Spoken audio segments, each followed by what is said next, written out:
Desde que los seres humanos pecaron contra Dios y se alejaron de Dios, también entre ellos comenzó un distanciamiento. La Biblia no nos dice, pero claramente uno puede deducir que después que pecaron y cuando Dios le preguntó a Adán qué había hecho, él no asumió su culpa, sino que dijo: la mujer que me diste me dio del fruto prohibido y yo comí.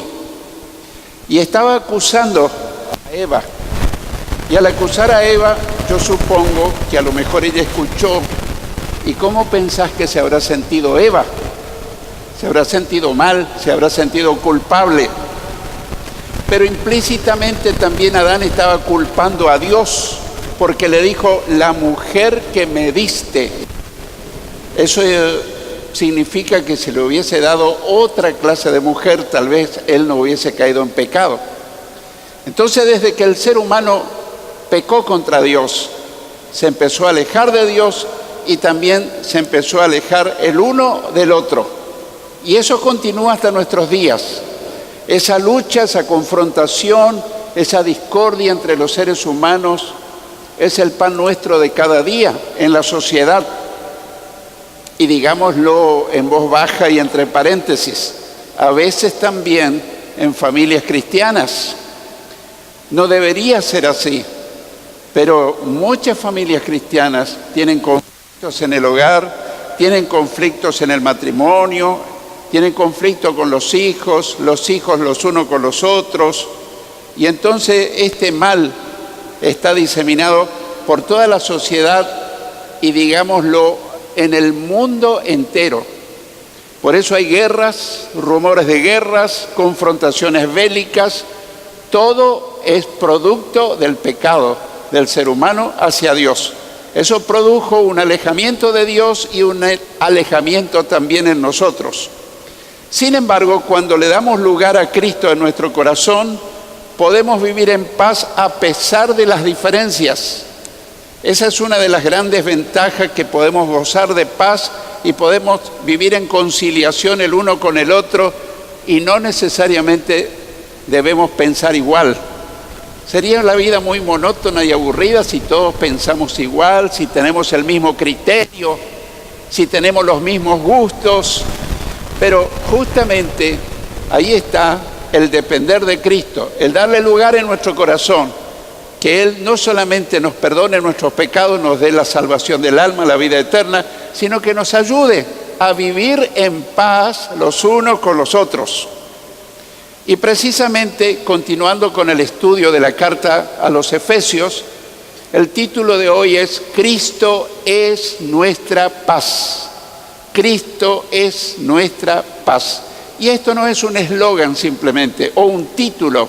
Esta es una realidad, pero depende de cada uno de nosotros si le damos lugar a que Él gobierne nuestro carácter, las palabras que decimos, los pensamientos que tenemos, las relaciones que cultivamos.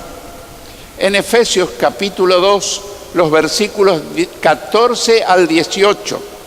Efesios 2, 14 al 18 leemos: porque Cristo es nuestra paz, de los dos pueblos, judíos y no judíos, ha hecho un solo pueblo, que es la iglesia.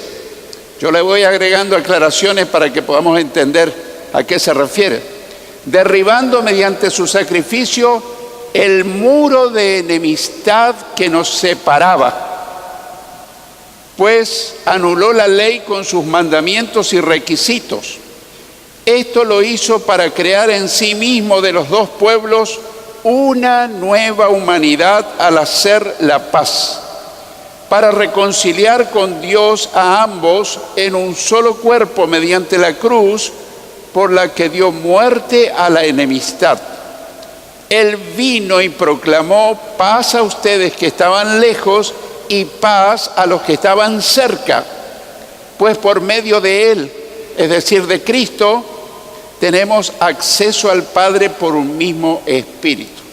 Bueno, la verdad es que en tan pocos versículos dice tantas cosas. Dice que Cristo es nuestra paz. ¿Qué quiere decir? Que solo Cristo puede ayudarnos a vivir en paz los unos con los otros.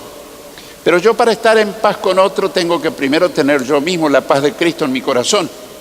Yo no puedo estar en amistad, en armonía, si yo dentro mío no tengo la paz de Jesús. Así que Cristo es nuestra paz. El que tiene a Cristo tiene paz aún en las tormentas, aún en las dificultades. Porque si todo está en calma, si todos estamos bien, si no hay discordia, cualquiera va a estar en paz. Pero realmente se ve esa paz en medio de la desavenencia, de las confrontaciones, la forma de salir airoso, si realmente le permitimos a Jesús gobernar nuestra vida. Jesús prometió: la paz les dejo, mi paz les doy. Yo no se la doy como el mundo la da, no se turbe su corazón ni tenga miedo. Juan 14, 27. Notamos que él está hablando de dos cosas: la paz en sí misma y la paz personal que él tenía. La paz les dejo, mi paz les doy. Yo no se la doy como el mundo la da, no se turbe tu corazón, no tengas miedo. ¿Por qué dice la paz del mundo? En realidad, la paz del mundo no existe. Muchos países hacen tratados de paz, pero después de un tiempo rompen los tratados de paz y entran en confrontación bélica, entran en guerra. Cristo hizo y hace que podamos vivir unidos más allá de nuestras diferencias. Y a veces nosotros no tenemos en cuenta eso. Esa sería una evidencia que Cristo vive en nuestro hogar, que hay paz. Si en nuestro hogar hay guerra, hay discordia, hay desavenencia, hay confrontación, hay agresión, hay insulto, hay ofensa, hay herida, yo te puedo asegurar que en ese hogar no vive Cristo. Nosotros podemos decir: yo acepté a Cristo, pero la evidencia de que en un hogar vive Cristo es que hay paz. Pero para eso Cristo tiene que gobernar mi corazón, yo le tuve que haber invitado a vivir. Por eso yo, decía el apóstol Pablo, que estoy preso por la causa del Señor, les ruego que vivan de una manera digna del llamamiento que han recibido, siempre humildes y amables, pacientes, tolerantes unos con otros en amor. Y quiero que escuches bien lo que dice al final: esfuércense por mantener la unidad del Espíritu mediante el vínculo de la paz. Nosotros no hacemos la paz entre nosotros. El que hace la paz es el Espíritu Santo, cuando Cristo vive en nosotros. Ahora lo que nos pide no es que nos esforcemos a producir paz. Dice: esfuércense por mantener la unidad del Espíritu mediante el vínculo de la paz. Eso está en Efesios capítulo 4, versículos 1 al 3. O sea que tenemos que cuidar ese regalo que nos hace Dios. Hay hogares donde cada uno recibió a Cristo, a veces recibió a uno, y el ambiente comienza a cambiar. Pero a veces no somos cuidadosos y permitimos que esa paz de Jesús se esfume, se vaya por nuestro mal temperamento, nuestro carácter, una palabra grosera, una respuesta grosera, y nosotros mismos estamos destruyendo la paz que Jesús quiere que reine en nuestra casa. Cristo derriba el muro de enemistad que nos separa y hace que vivamos unidos. En el pasaje que dimos lectura hablaba de un muro de separación. Ese muro no es figurado, sino que era un muro literal. En el atrio del templo en Jerusalén había un muro que separaba los gentiles de los judíos. Y los gentiles, que son los no judíos, no podían pasar ese muro. Había posibilidad de pasar, pero con riesgo a ser condenados a muerte. Eran tan rigurosos que los gentiles no podían invadir el atrio de los judíos. Y ese era un muro de separación. Ahora, Cristo derribó espiritualmente ese muro de separación para que vivamos unidos. El muro siguió estando literalmente, pero todo judío y gentil que recibía a Cristo ahora podían estar unidos en paz, porque Cristo es nuestra paz. Él hace que podamos vivir en paz. Sin Cristo es imposible, todo el esfuerzo humano es imposible. Otra de las cosas que decía el pasaje que dimos lectura es que la ley mosaica, es decir, la ley de Dios promulgada por Moisés, regía hasta que vino Cristo. La Biblia dice así que la ley vino a ser nuestro guía. Otras versiones dicen nuestro ayo. Y nuestro ayo quiere decir nuestro niñera, nuestro nodriza, alguien que nos cuida, que nos cuidaba. Así que la ley vino a ser nuestro guía, encargado de conducirnos a Cristo para que fuéramos justificados por la fe. Pero ahora ha llegado la fe, ya no estamos sujetos al guía, es decir, a la ley. Eso está en Gálatas 3, versículos 24 y 25. Hay personas que todavía pretenden cumplir la ley del Antiguo Testamento. Están bajo la ley, pero nosotros ya no estamos bajo la ley, estamos bajo la gracia. Ahora, el hecho de estar bajo la gracia no quiere decir que nosotros podamos hacer lo que se nos ocurra. Por ejemplo, un buen cristiano no mataría a nadie. Y la ley dice no matarás. Pero el cristiano no mata a alguien porque haya una ley que lo prohíba. Por empezar, esas leyes no fueron dadas a la iglesia. Esas leyes fueron dadas al pueblo de Israel. El decálogo. Hay muchos cristianos que creen que el decálogo fue dado a la iglesia. Los 10 mandamientos. La ley de los 10 mandamientos fue dado al pueblo de Israel. Pero ahora nosotros tenemos el espíritu de la ley. Esa ley fue escrita en nuestros corazones. Un buen cristiano se conduce en armonía con la ley, pero no en cumplimiento de la ley, sino porque Cristo vive en su corazón. Entonces él no desea vengarse, no desea matar, no desea mentir, no desea robar, no porque esté cumpliendo la ley, sino porque Cristo vive en su corazón y la ley de Dios ahora fue escrita en su corazón. Un buen cristiano no lo hace porque una ley le prohíba, sino porque no siente ese deseo, porque fue transformada su vida. De eso está hablando. Así que la ley fue nuestro niñero, fue nuestra nodriza, fue nuestro ayo, hasta que vino la fe en Cristo. Y hay grandes sectores, grupos religiosos que hoy pretenden cumplir la ley, pero la ley no se puede cumplir, porque dice Santiago que si pretendemos cumplir toda la ley, pero fallamos en un solo punto, es como que hemos fallado en todos los puntos. Así que Jesús cumplió la ley para que nosotros en Cristo ya pudiéramos estar libres de estar bajo en sujeción a esa ley. Dice que por medio del sacrificio de Cristo Dios puede reconciliar a ambos pueblos, a los judíos y no judíos. Ese era el problema de la iglesia primitiva. Había mucha controversia, mucha confrontación de los gentiles con los judíos. Especialmente los judíos rechazaban a los gentiles, a los no judíos. Ellos no podían creer que Dios aceptaba a los no judíos. Ellos se creían únicos. Vemos muchos ejemplos, como Pedro, por ejemplo, cuando tiene la revelación antes de ir a la casa de Cornelio. Él tiene una visión de un lienzo que baja con animales inmundos y él dice: yo jamás he comido cosa inmunda y yo no puedo ir a la casa de un gentil. Pero Dios le estaba mandando y finalmente Pedro fue a la casa de Cornelio, que era un gentil, un no judío. Y como evidencia de que Dios estaba en esos planes, ¿qué sucedió en la casa de Cornelio? Sucedió el derramamiento del Espíritu Santo y todos fueron bautizados en el Espíritu Santo y todos comenzaron a hablar en otras lenguas.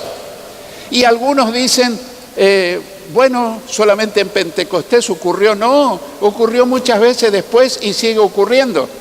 Obviamente que esa lengua era diferente a la lengua que se habló en Pentecostés, que eran idiomas humanos. Pero allí, ante los gentiles, ¿qué necesidad había de hablar en otro idioma? O sea que Dios probó que realmente Él amaba a los gentiles también y quería salvarlos y dar muerte a la enemistad. Eso ocurre cuando tenemos a Cristo viviendo realmente en nosotros. La evidencia de que Cristo vive en mi corazón es que yo puedo llevarme bien con otra persona. Yo puedo soportar y la otra persona me puede soportar. Si hay guerra, si hay confrontación, si hay discordia, si hay pelea, si hay intolerancia, esa es la evidencia de que mi corazón está vacío, no está Cristo viviendo. Así que un psicólogo no puede unir a una pareja. Un especialista en matrimonio no lo puede hacer. Pero la presencia de Cristo hace que haya paz entre nosotros. Uno puede decir, yo tengo a Cristo, yo creo en Cristo, pero si en casa o en el trabajo o en la iglesia o en cualquier parte hay confrontación, hay guerra, hay discordia y pelea, yo te puedo asegurar que Cristo no está en ese lugar. La pregunta es, ¿estás enemistado o enemistada con alguien? Con Cristo en tu vida puede haber unidad en tu matrimonio, en tu familia, en tu hogar. Esa es la ventaja de tener a Cristo. No es tomar una nueva religión. Ninguna religión puede traer paz al hogar, pero Cristo sí, porque Él dijo, la paz les dejo, mi paz les doy. Yo no se la doy como el mundo la da, no se turbe tu corazón, no tengas miedo. Cristo ofrece paz tanto a los que están lejos como a los que están cerca de Dios. Jesús es la paz. Si le damos lugar en nuestro corazón, vamos a comprobar que realmente eso funciona. En otra ocasión Jesús dijo, estas cosas les he hablado para que en mí tengan paz. En el mundo tendrán aflicción, pero confíen, yo he vencido al mundo. Así que Jesús fue muy claro, no dijo todo va a ser color de rosa. No, van a tener aflicciones, pero conmigo hay victoria. Eso está en Juan 16:33. Solo por medio de Cristo tenemos acceso a Dios el Padre. Jesús dijo, nadie llega al Padre sino por mí, Juan 14:6. Así que esa es la respuesta para cualquier situación de confrontación, de litigio. Avanzamos en la carta a los Efesios ahora en el capítulo 2, versículo 19 al 22. Efesios 2, 19 al 22, donde dice, por lo tanto ustedes ya no son extraños ni extranjeros, sino conciudadanos de los santos, es decir, de los salvos, y miembros de la familia de Dios, es decir, la iglesia, edificados sobre el fundamento de los apóstoles y los profetas, siendo Cristo Jesús mismo la piedra angular. En Él, es decir, en Cristo, todo el edificio, es decir, la iglesia, la congregación, no el templo, en Él, en Cristo, todo el edificio, la iglesia bien armado, se va levantando para llegar a ser un templo santo en el Señor. En Él, en Cristo, también ustedes son edificados juntamente para ser morada de Dios por su Espíritu. Varias cosas tenemos que destacar de este pasaje. Dice que cuando estamos en Cristo y Él está en nosotros, ya no somos extraños ni extranjeros, entre judíos y no judíos, entre nosotros. En la sociedad muchas veces hay divisiones de castas sociales, estratos sociales, los pobres, los ricos, los ignorantes, los intelectuales, pero para Dios no existe eso. Esa es una cosa que hizo el ser humano simplemente y hace que nos dividamos. Todos somos iguales ante los ojos de Dios. Ahora somos conciudadanos de los santos. Santo quiere decir los salvos, los que aceptaron a Cristo, los que ya son salvos. Y miembros de la familia de Dios, es decir, la iglesia. Dice que somos edificados sobre el fundamento de los apóstoles y profetas, es decir, las doctrinas fundamentales de la fe cristiana. ¿Cuál era la misión básica de los apóstoles y profetas? Establecer un cuerpo doctrinal, la base de Jesucristo, pero el cuerpo de enseñanza y doctrina la establecieron los apóstoles. Esa era una de las funciones apostólicas en el comienzo de la era cristiana. Dice que Cristo Jesús es la piedra angular. Esto quiere decir la piedra fundamental. Nosotros habremos estado en algún lugar donde se ponía la piedra fundamental, donde se iba a edificar una escuela, un sanatorio, una biblioteca. Bueno, simbólicamente acá está hablando de esa piedra, pero no es una piedra literal, sino que Cristo Jesús es la piedra principal o angular sobre la que fue fundada la iglesia. Hay mucha confusión sobre este tema, porque un día Jesús le dijo, ¿qué dice la gente que soy yo?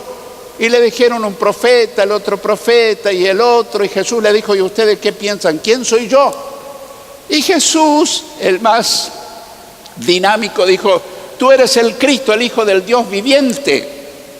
Y le dijo Jesús, bienaventurado eres Pedro, porque esto no te lo reveló ningún ser humano, sino mi Padre que está en los cielos. Y sobre esa piedra edificaré mi iglesia. ¿Qué piedra? Sobre la declaración de Pedro. Ahora muchísimos, millones de personas han interpretado equivocadamente que Jesús dijo que Él iba a fundar su iglesia sobre el apóstol Pedro, un hombre falible, un hombre limitado. No, Jesús dijo sobre tu declaración, sobre lo que acabas de afirmar, que yo soy el Cristo, el Hijo del Dios viviente, sobre esa piedra yo edificaré mi iglesia. O sea que la base de la iglesia es Jesucristo, no es Pedro. Por eso la iglesia permanece por los siglos, porque su estructura, su base es inamovible, es la roca de los siglos. Así que Cristo es la piedra fundamental. Dice que en Cristo todo el edificio, es decir, la iglesia se va levantando para ser un templo santo en el Señor. En el antiguo pacto, Dios se manifestaba primero en la tienda del encuentro mientras peregrinaban por el desierto, pero cuando hubo el templo, Dios se manifestaba en el templo, Pero en la nueva dispensación, Dios no está en las paredes, en el templo. Dios está en nosotros. Nosotros somos los templos de Dios. La palabra de Dios dice, o ignoran que sus cuerpos son templo del Espíritu Santo y que ustedes no son suyos, sino que Dios es su dueño.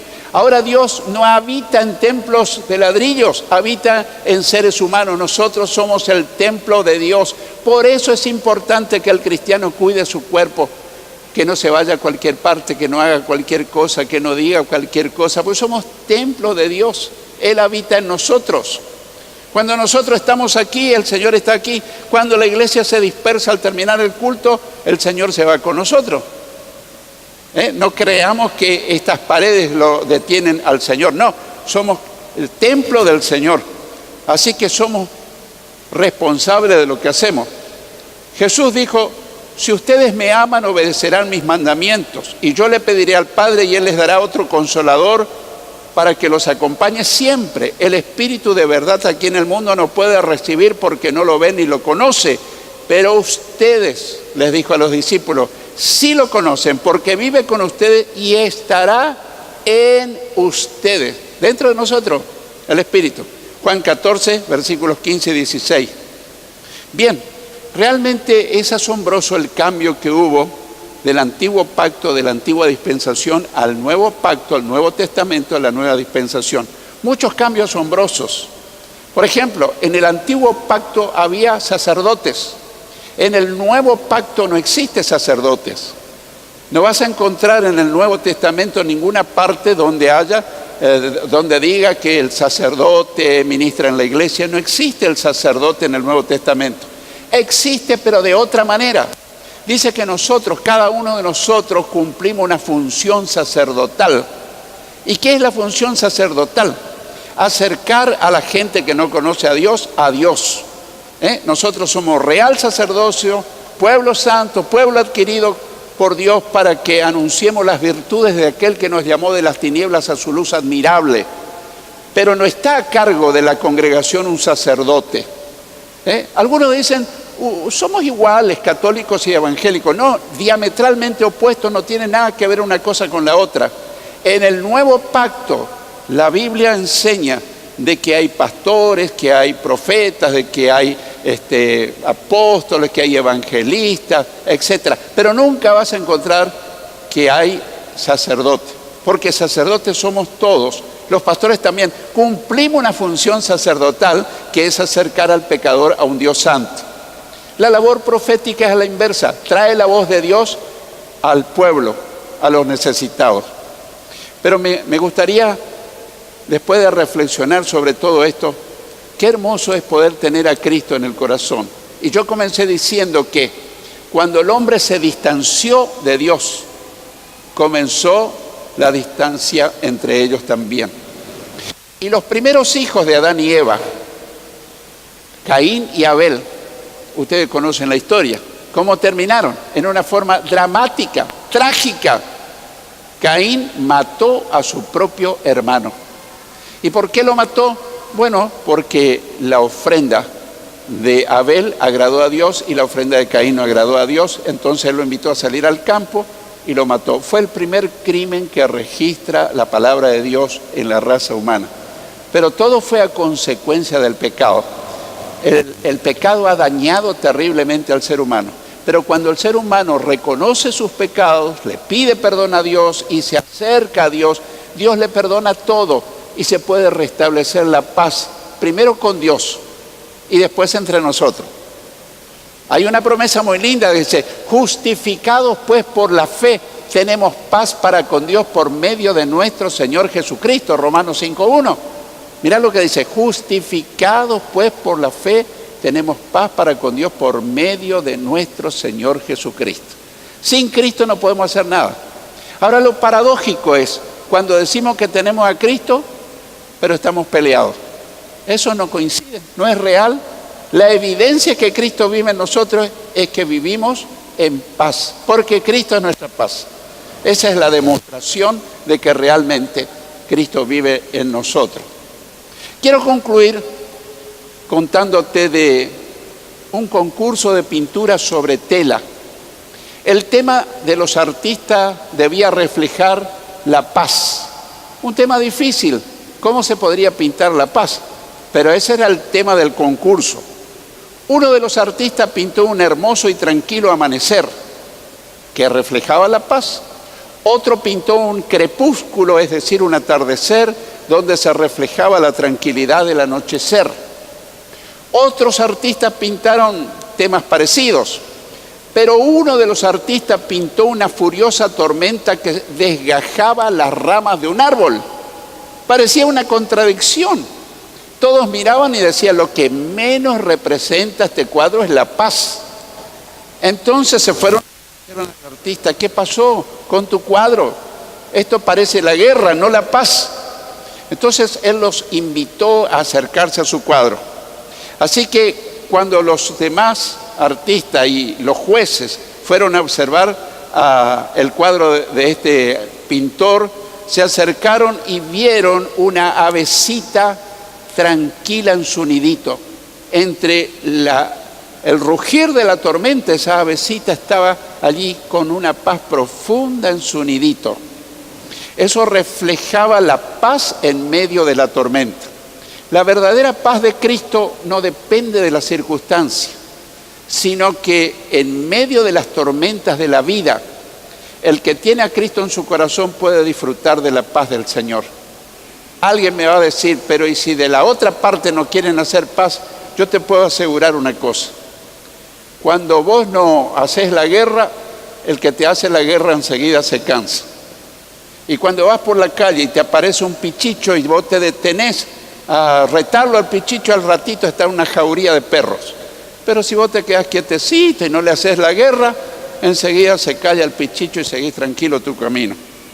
La pregunta final es, ¿te gustaría experimentar esa paz ahora mismo del Señor?